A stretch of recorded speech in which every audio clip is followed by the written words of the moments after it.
All right. Lyndon's giving us a thumbs up, so good morning to everyone here, and good morning to everyone online. In case you can't tell, I'm a little congested this morning, but we're going to push through. And this week we're in Acts chapter 12, if you want to turn there. The two main things that we're focused on this morning is Peter's imprisonment, and then there's also a brief story about Herod's pride. And those both have some really good and interestingly at the same time, they have some similar lessons. We have a little more sound. A little more?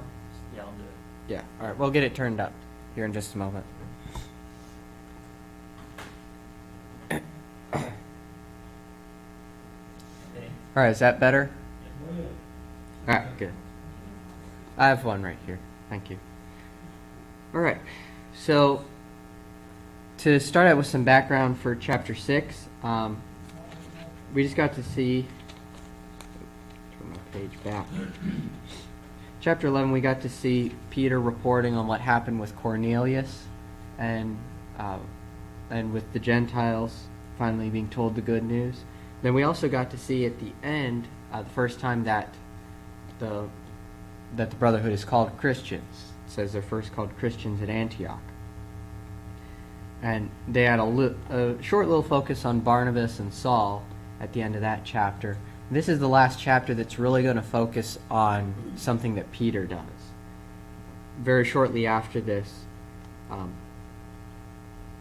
in chapter 13, it's going to start focusing more on Barnabas and Saul, and then eventually Saul's going to become the Apostle Paul. And he's going to be the main focus for the rest of the book.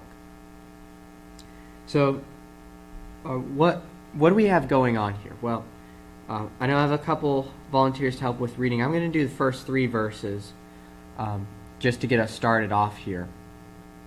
But before we get into that, let's open with prayer. Our Father in heaven, we're thankful for this day you've blessed us with. We're thankful we can come and learn from your word. Pray that you'll help us to do and to always draw closer to you. And it's in your Son's name we pray and give you thanks. Amen. Alright, so what we see here, it kind of starts out like chapter 9 did, where it's going to be talking about a persecution coming on the church.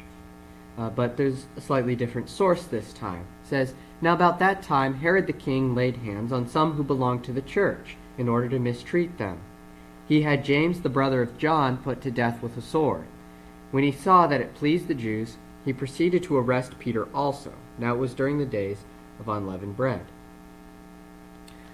So, what is this new source of persecution? Well, it was something that I saw Reese point out was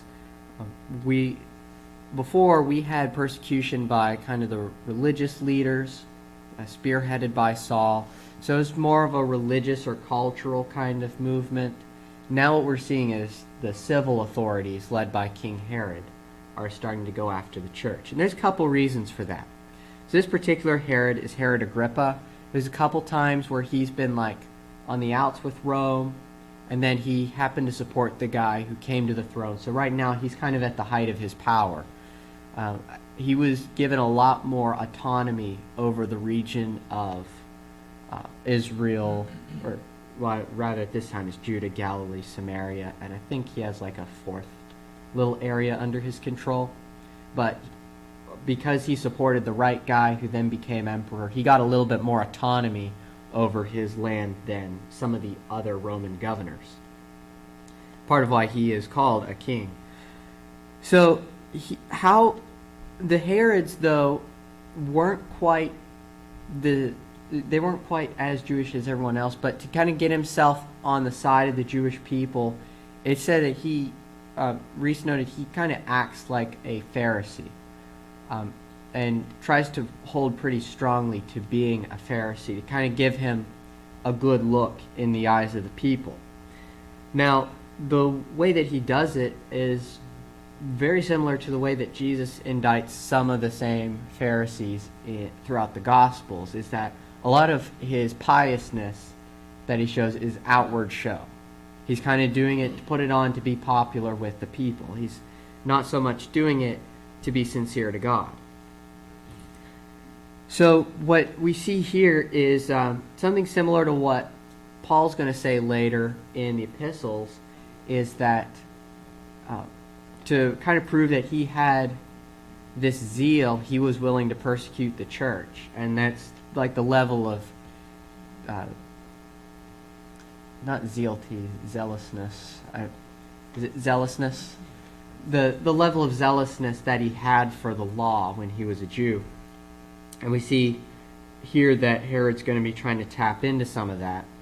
And so he decides to arrest several people who are part of the church. One of those is the Apostle James.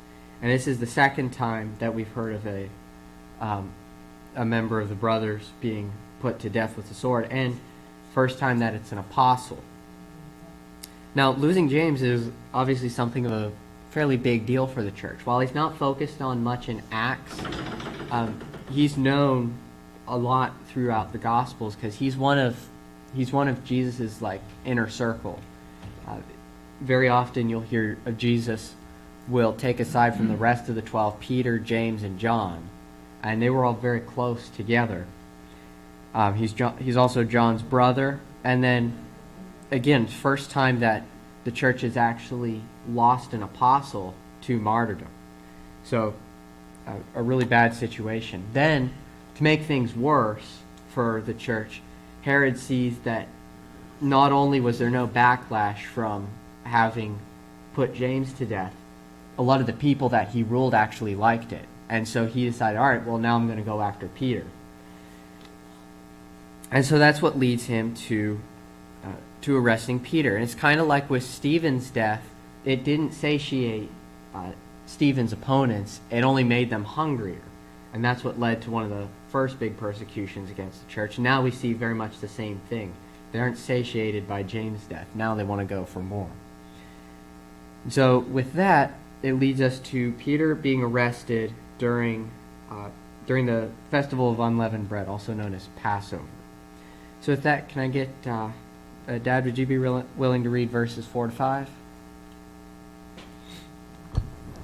Okay, verse 4, and when he seized him, he put him into prison, delivering him over to the 4 squads of soldiers to guard him, intending after the Passover to bring him out to the people. So Peter was kept in prison, but earnest prayer for him was made to God by the church. All right, thank you. See here, Herod's arresting Peter in the middle of a festival.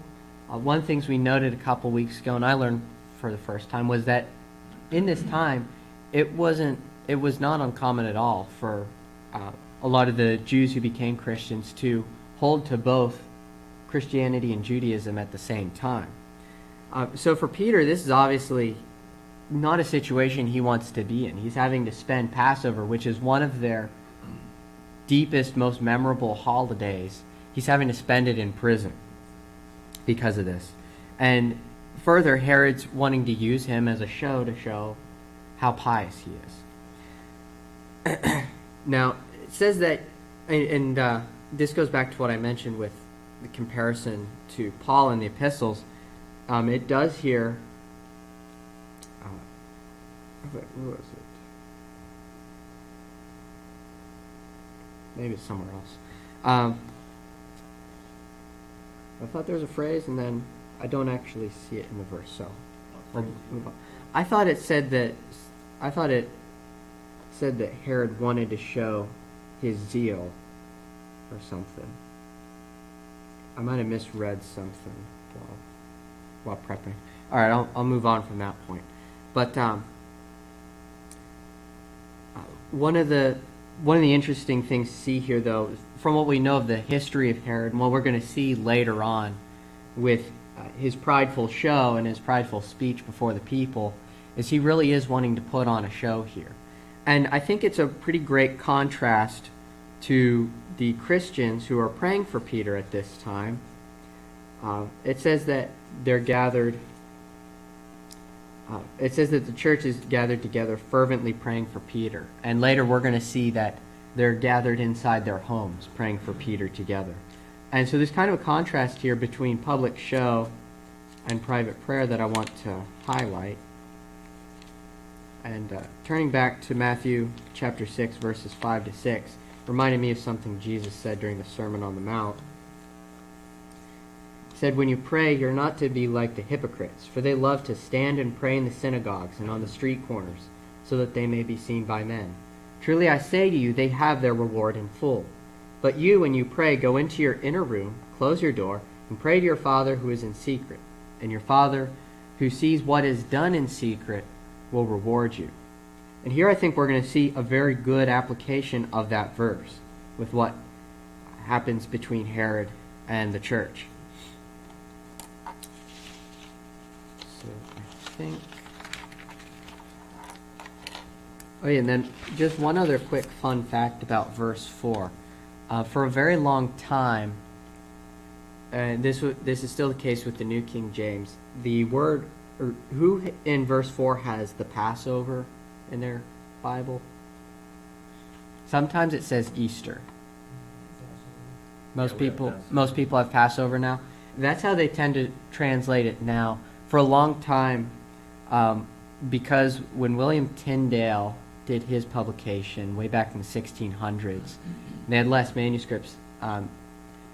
They translated that word Easter instead, and for a long time it had been used as something of a proof for the church celebrating Easter early on, and later turns out that it's actually just the word for Passover.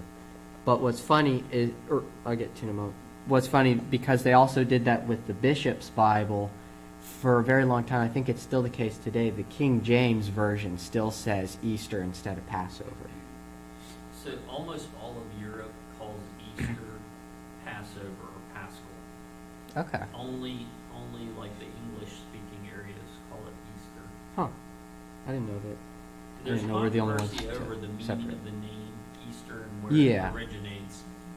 And yeah, so we've dealt with that on a couple of But occasions. they're usually held, they are held at the same time. That's why for us, Resurrection Sunday moves around, is Almost because always, but I think sometimes Passover can move differently maybe. than Easter. But I know we're pegging it against something within their lunar calendar, Yeah, because for us, when we celebrate Resurrection Sunday, it changes every year, right. and that's because of the transfer between a lunar and a solar calendar. So just some little fun stuff there. Then can I get another volunteer to read verses 6 to 11? All right, Pat. Thank you. No, this is verses 6 to 11. Pap's going to get it. I'll get back around to you in a moment, though.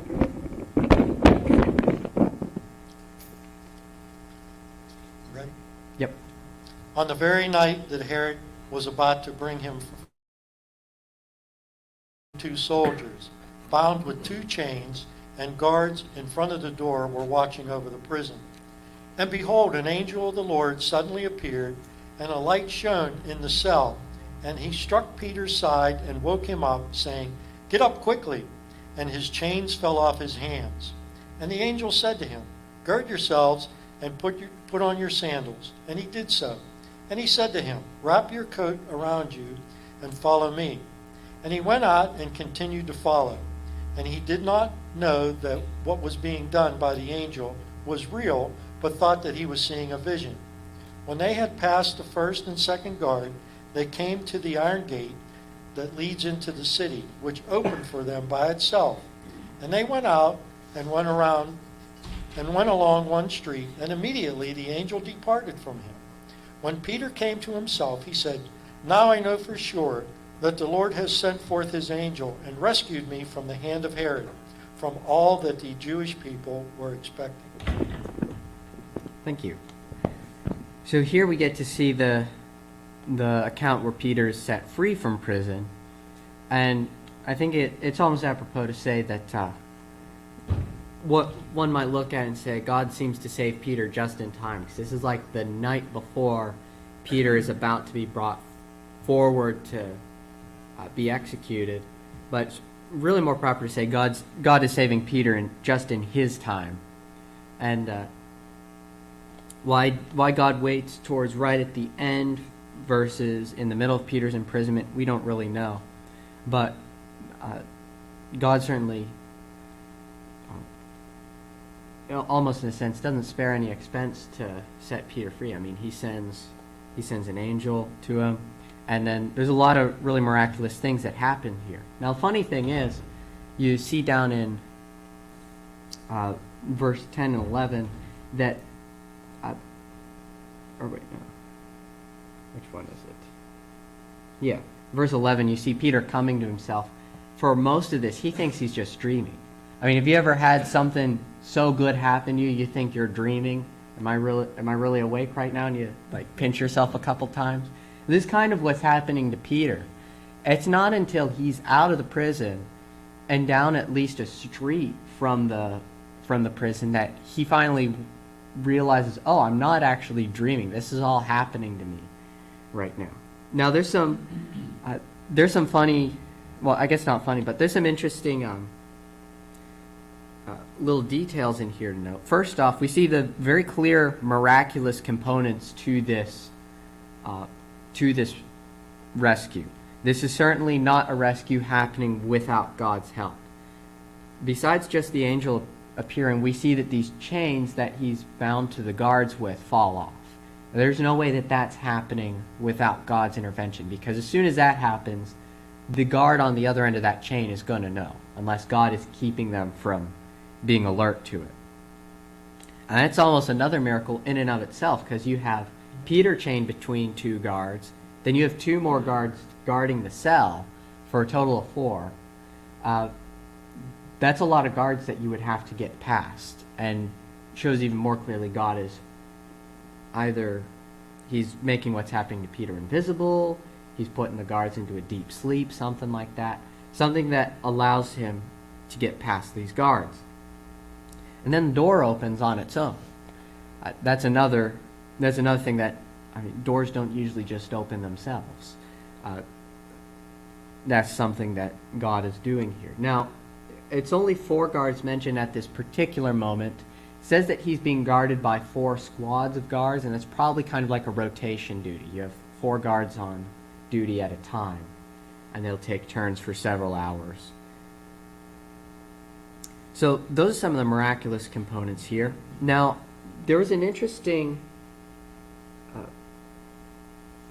something interesting Reese noted about what the angel says to Peter, as he hearkened back to when Jesus predicted Peter's death. One of the things that he says to Peter is, one day when you're older, someone will dress you and you'll be led where you don't want to go. And he pointed out here, the angel tells Peter to dress himself. So it's almost, essentially the angel, by saying that, is telling Peter, you're not dying today. You're going to be rescued from this, when he tells Peter to dress himself. And that's exactly what happens.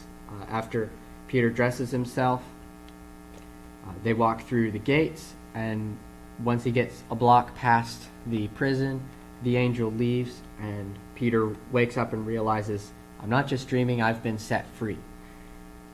And so with that, he's going to continue to a part of. So, Mr. Watkins, if you'd read verses 12 to 16.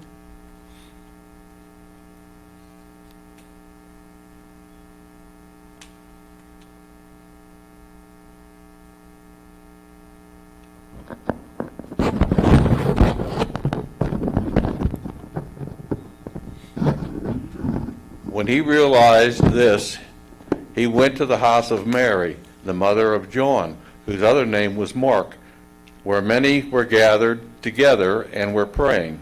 And when he knocked at the door of the gateway, a servant girl named Rhoda came to answer. Through verse 16. Oh, now I lost my place. Recognizing Peter's voice, in her joy, she did not open the gate, but ran in and reported that Peter was standing at the gate. They said to her, "You are out of your mind." But she kept insisting that it was so, and they kept saying, "It is his angel." But Peter continued knocking, and when they opened, they saw him and were amazed. Right, thank you. So this is probably one of the funnier passages in the book of Acts here. So Peter goes to Mary's house, they clarify this Mary is the mom of John Mark. So, I mean, not our John Mark, but the one that he's named after. And we're later going to see John Mark do a lot of different things. He's going to follow Peter and Barnabas around, or excuse me, Paul and Barnabas around for a little bit. And then we have good reason to believe that he's going to be writing the Gospel of Mark kind of under the direction of Peter, getting Peter's view on his time with Jesus. Now, what we see here, and this is almost this really is kind of a good example of when Paul talks about praying without ceasing. He gets to John Mark's house in the middle of the night, and the Christians are there assembled praying in the middle of the night for Peter. Part of the reason could be they know that the next morning is when his execution is supposed to be, and so they're praying as fervently as they can that if God's going to intervene, that he do so now. And of course, this is when God decides to intervene, and he does answer their prayer. So the funny thing that happens here, so there's this servant girl at the house named Rhoda, and this is actually pretty customary for the time. If you had a household large enough with a couple servants, they usually would have one of the servant girls in charge of opening the door if she recognized who the voice was. If she didn't recognize the voice knocking at the door, she would usually go get one of the male servants and he would open the door, just in case there was trouble. But here, we see very clearly Rhoda recognizes Peter's voice. The funny thing is, she's so excited, she goes in and tells everyone and forgets to let him in. So he knocks on the door. He maybe hears her squeal and run off, and then he's just left outside the gate. Like, hello? Am I going to get in? But, yeah. Maybe he thought this was another dream too. Yeah, maybe. She answered the door, but didn't unlock it. Yeah, possibly. And it is kind of a funny thing. I mean, who among us hasn't ever been so excited about something we forget there was this other really important thing we had to do? That's something that can happen to us a lot. And of course, when she goes in and tells everyone, at first they're also in disbelief as well. They're like, you're just imagining it. Peter's not out of prison. So it's kind of funny. At the same time, they're praying for Peter to be released from prison. As soon as the news comes, they're like, no, it's probably not happening. Yeah, it is funny because they have enough faith to pray all night long Yeah. for his release. But when they get the good news, they're like, Yeah, the first time they get the news, they're like, no. But fortunately, Rhoda is insistent enough that finally someone else goes to open up, and they open up the door together, and there they see Peter. Now, first they talk about, they say that it's probably just Peter's ghost. Now, it's a little unclear. There's a couple ways people, it's his angel. or it's his angel. It might be some of the older ones say ghost, but there's a couple ways some people interpret this. One way is some people interpret this to believe that it's something along the lines of Peter's guardian angel come to visit them to deliver news or something. Another one is sometimes people will suggest that they mean Peter's ghost, that Peter himself is dead by now, and this is him visiting us one last. There's a couple different ways that'll be interpreted by commenters, but as I mentioned, they go to the door, they open it up, there's Peter standing, and they're very floored by him being there. And it does cause quite a commotion, because it just says at the end of verse 16 that they're amazed. Then I'll read here verses 17 and 19. It says, "But motioning to them with his hands to be silent, he described to them how the Lord had led him out of the prison. And he said, 'Report these things to James and the brethren.' Then he left and went to another place. Now when day came, there was no small disturbance among the soldiers as to what could have become of Peter. When Herod had searched for him and had not found him, he examined the guards and ordered that they be led away to execution. Then he went down from Judea to Caesarea and was spending time there." So we'll get to what Herod's doing in Caesarea in just a moment. But here we see that Peter's return does create a great commotion amongst the brothers there together. I mean, they're really excited to see him.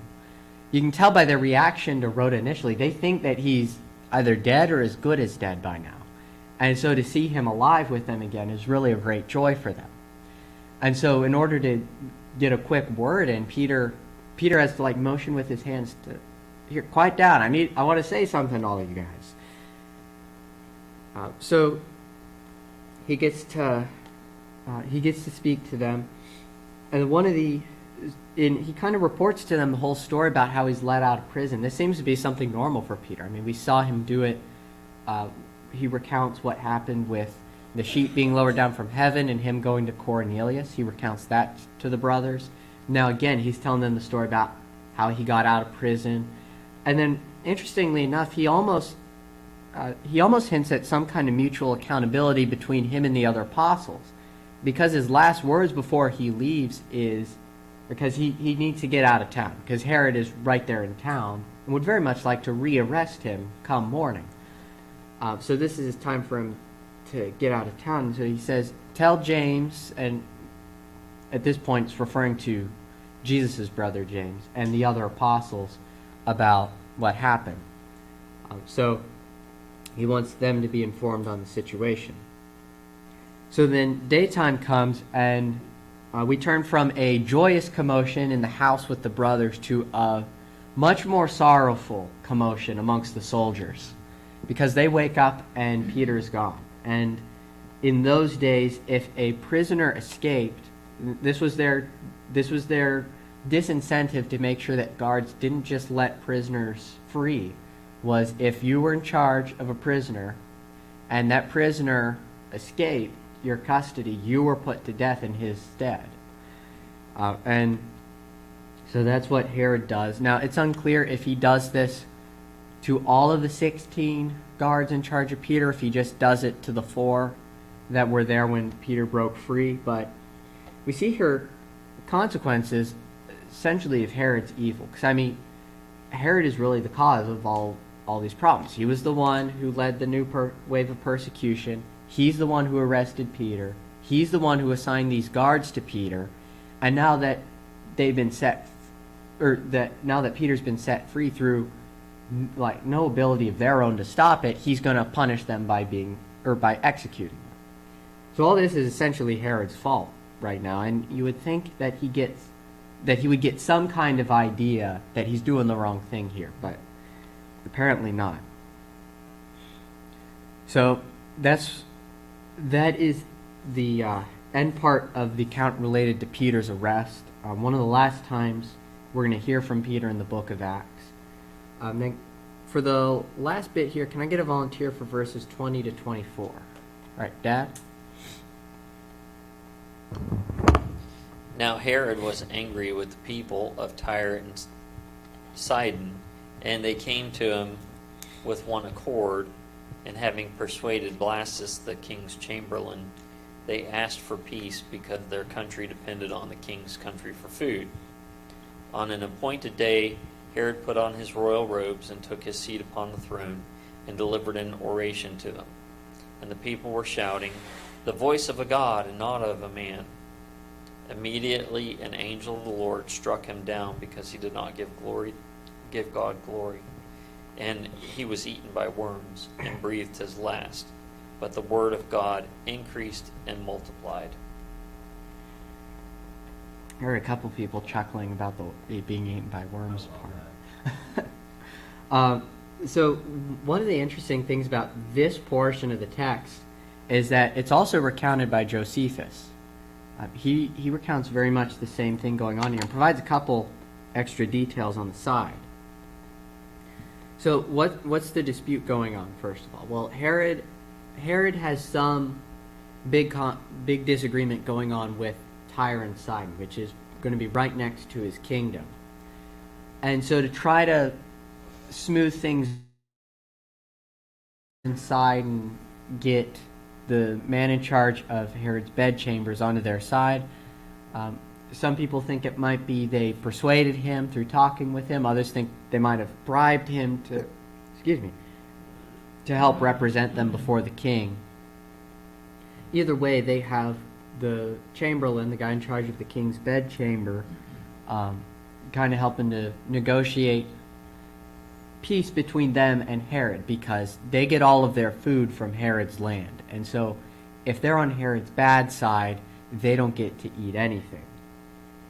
So then it moves to an appointed day where Herod's delivering a speech. And I think the implication here, it has something to do with like a peace agreement's been made, and so now they're kind of celebrating about this.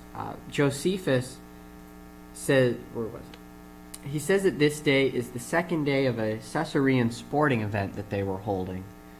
So they're kind of having these games going on, kind of like a festival situation. And during the second day, Herod is assigned to deliver this really big speech.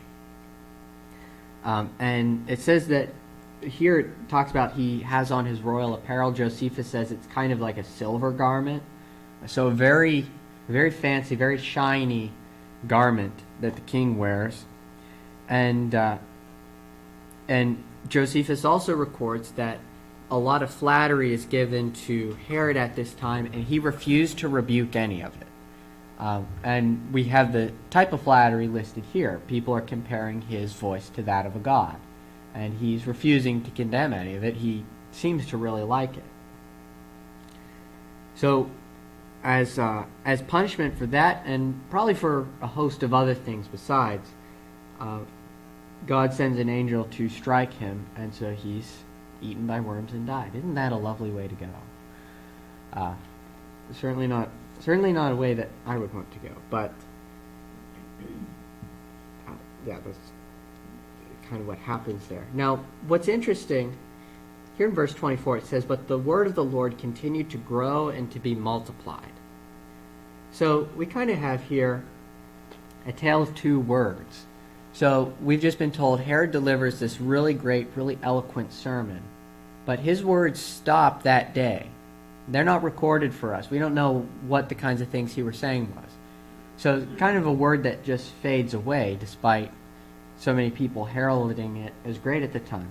And that contrasts with the words of the Lord. They continue to grow, to be multiplied.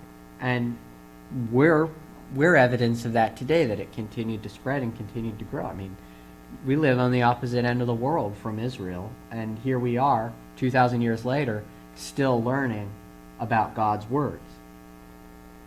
And so it's a really good contrast and a good lesson for us to get to see the truth, what it talks about in Hebrews, that, or I think it's Hebrews, that the word of the Lord remains forever. I think there's another lesson related to it in the Sermon on the Mount. And then right here at the end, we get to see a little Pauline preview in verse 25. Now, Pap and I were laughing about this one a little bit, because it seems to fit more with chapter 13, because that's when we're going to actually be talking about Paul's missionary journeys. Verse 25 says, "And Barnabas and Saul returned from Jerusalem when they had fulfilled their mission, taking along with them John, who was also called Mark." Now, what does that have to do with King Herod's speech? So we think it was something. Not all of the verse divisions and chapter divisions are really well done throughout the Bible, and this is probably one of the lesser examples. They're pretty good in general, but it's always good for us to remember chapter and verse divisions weren't put in there by God in most cases. There's I think one or two of the wisdom literature books did originally have chapters and verses, but these were put in later after the fact by men. So they're usually a pretty helpful guide, but in a couple cases they can seem to go a little bit out of place.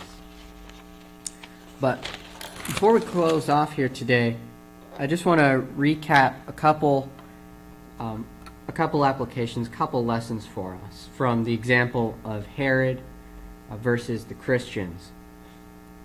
And first one I think is pretty obvious, because I've already hinted at it a couple times, is pride.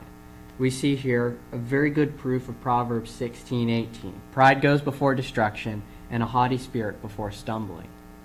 Herod, in his desire to be liked and seen as very pious, by the Jewish people, is willing to persecute the church, and all that happens is he ends up executing, complete the job to his standards.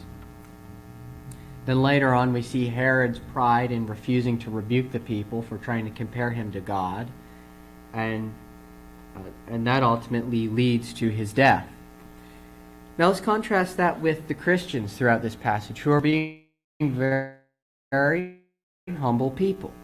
We see a great victory within humility. I think the Christian's prayer that we talked about was one of the great examples of this. I have a verse to read over in James on this, but we already read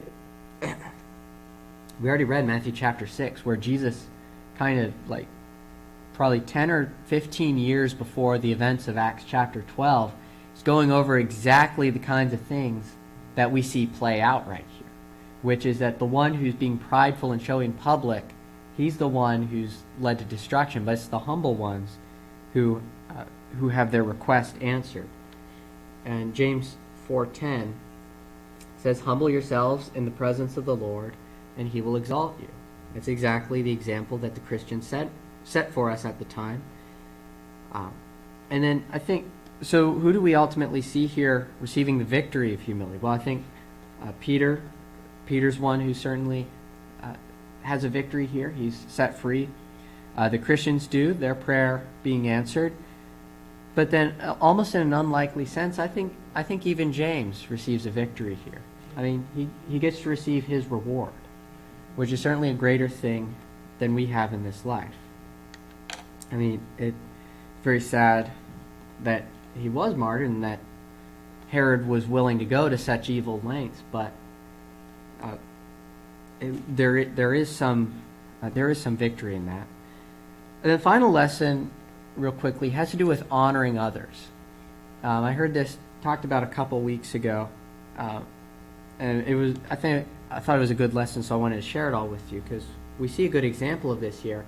There's two ways that you can dishonor a person. One, we see Herod do to Peter, where he's not giving him any of the treatment or respect that someone in his position really should deserve.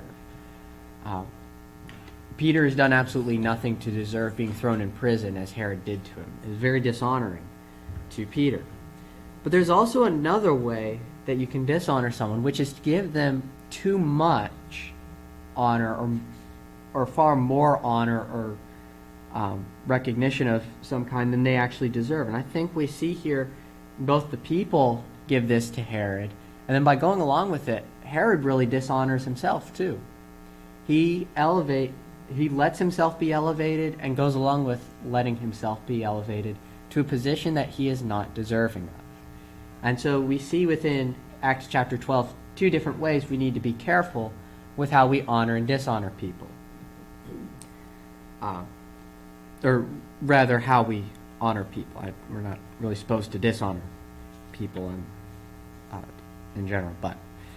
And so those are kind of the lessons for us today from Acts chapter 12 on pride, humility, and honor. And before we close out with prayer, any final questions Well, or comments? did they mention any more details about why Herod died and received this? What I had come across was that he didn't die. This makes it sound like he died suddenly, but it was actually an extended period of time. Yeah. But that's when he was struck ill, and then his feet were being eaten by worms. The feet too? Well, primarily the feet. It was a bowel disease Okay. he died of. I don't know. I was reading most of it being cited by Reese. He didn't go into great depth or detail on what he said about how Herod died, though I do think I have heard of that before now that you mention it. But there are really two things I really like about this chapter are the reversal of fortune. Because at the Yeah. beginning, James is dead, Peter's in prison, and it looks like the church is really hurting. The word is not going to be spreading. And by the end, Peter's out of prison, Herod's dead, and the word is spreading. Yeah. So it's a complete reversal. And what did God use? He used his people praying, answering that prayer. It's really what brought about that Yeah. reversal. Yeah, a lot of reversal of fortune. There's so many times throughout the Bible that you can see an example of that. I remember in Bibrev back at college, they talk about that all throughout the book of Samuel. There's all kinds of reversal of fortune.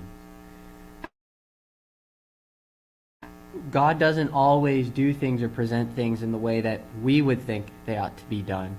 So he sometimes waits to do things in his time when he determines that they actually will be the best time to do something.